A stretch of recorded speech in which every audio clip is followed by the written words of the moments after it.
বীরভূম জেলার বোলপুর শহর থেকে প্রায় 9 কিলোমিটার পূর্বে কোপাই নদীর তীরে অবস্থিত সতীপীঠ কঙ্কালীতলা। কঙ্কালীতলাকে ঘিরে রয়েছে নানা অলৌকিক কাহিনী। এখানে দেবী দেবগর্ভা নামে প্রসিদ্ধ। এই সতীপীঠের রক্ষক হলেন রুরু ভৈরব। এই গাছটিকে বলা হয় মনস্কামনা বৃক্ষ। বলা হয় সমগ্র বীরভূমের জল শুকিয়ে গেলেও এই কুণ্ডের জল কখনো শুকোয় না।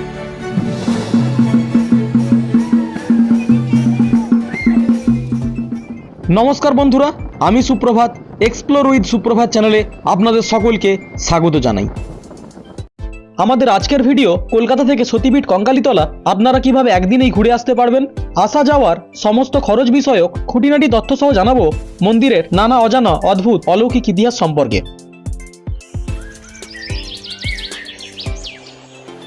কলকাতার হাওড়া বা শিয়ালদা থেকে কবিগুরুর শহর বোলপুর বা প্রান্তিক আসার জন্য অনেকগুলি ট্রেন থাকে। বোলপুর স্টেশন থেকে টোটোতে 20 টাকার বিনিময়ে চলে আসতে পারেন বোলপুর বাসস্ট্যান্ড। বোলপুর বাসস্ট্যান্ড থেকে লাভপুরগামী বাস ধরে মাত্র 15 টাকার বিনিময়ে খুব সহজেই চলে আসতে পারেন কঙ্কালীতলা মন্দির।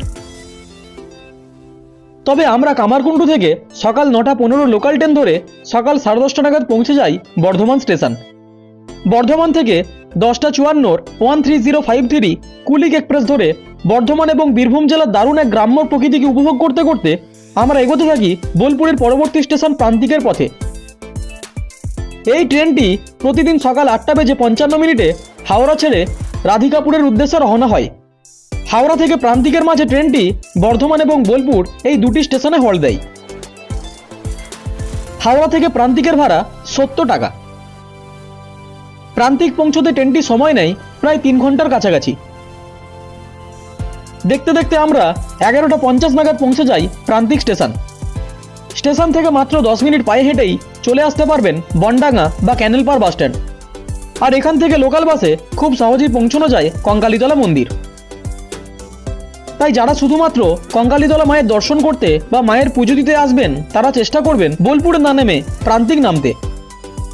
এতে আপনাদের সময় এবং খরচ কিছুটা কম হয়ে যাবে।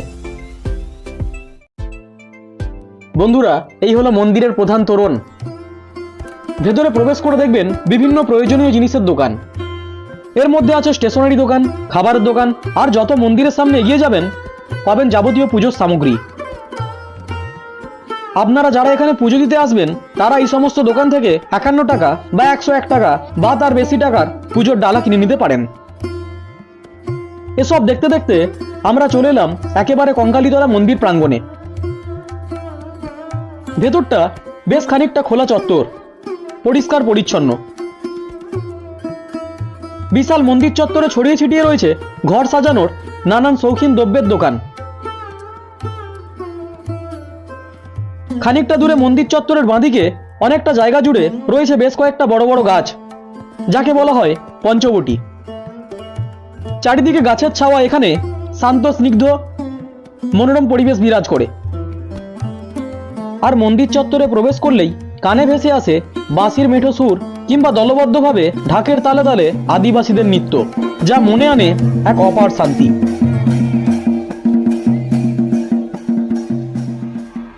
একসময় সম্পূর্ণ এই অঞ্চলটি জঙ্গলাকীর্ণ ছিল। পাশেই আছে মহা শ্মশান এবং কোপাই নদী। তখন এখানে এলে গা ছমছম করত। মানুষের বসতি ছিল অনেক দূরে। সাধকেরা ও ত্রান্তিকেরা নির্জনে জঙ্গলের ভেতরে একান্তে সাধনা করতেন। পরবর্তীকালে জঙ্গল পরিষ্কার করে শান্ত ছায়াসুনিবিড় পরিবেশটি তৈরি করা হয়েছে। এই কঙ্কালীতলা হলো 51 সতীপীঠের 51তম অর্থাৎ শেষ সতীপীঠ।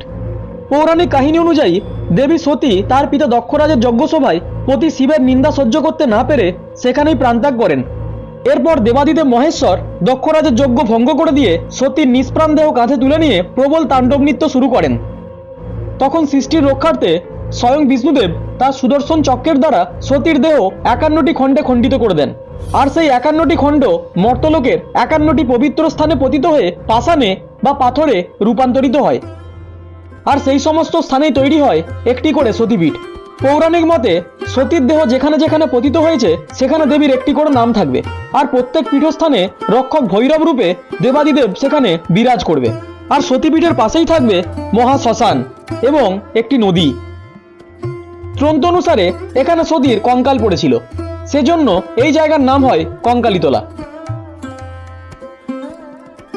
ভারতচন্দ্রের অন্নদামঙ্গল কাব্যগ্রন্থে বলা হয়েছে, কাঞ্চি দেশে পড়িল কাকলি অভিরাম, দেবগর্ভা দেবতা ভৈরব রুরু নাম। এর অর্থ হলো কাঞ্চি দেশে মায়ের কঙ্কাল পড়েছে। কঙ্কাল বা কাকল বলতে কোমরের অংশকে বোঝানো হয়েছে। সতীর কাঁখাল কাঁধের থেকে পড়ে যাওয়ার পরই মহাদেবের হুঁশ ফিরেছিল বা চৈতন্যদয় হয়েছিল। সেই জন্য এই পীঠের আরো একটি নাম হলো চৈতন্যপীঠ। এই মন্দিরে সাধনা করে সিদ্ধি লাভ করেছিলেন দেবগর্ভ নামে এক সাধক। সেই জন্য দেবীর নাম দেবগর্ভা বা বেদগর্ভা, আর ভৈরব হলেন রুরু।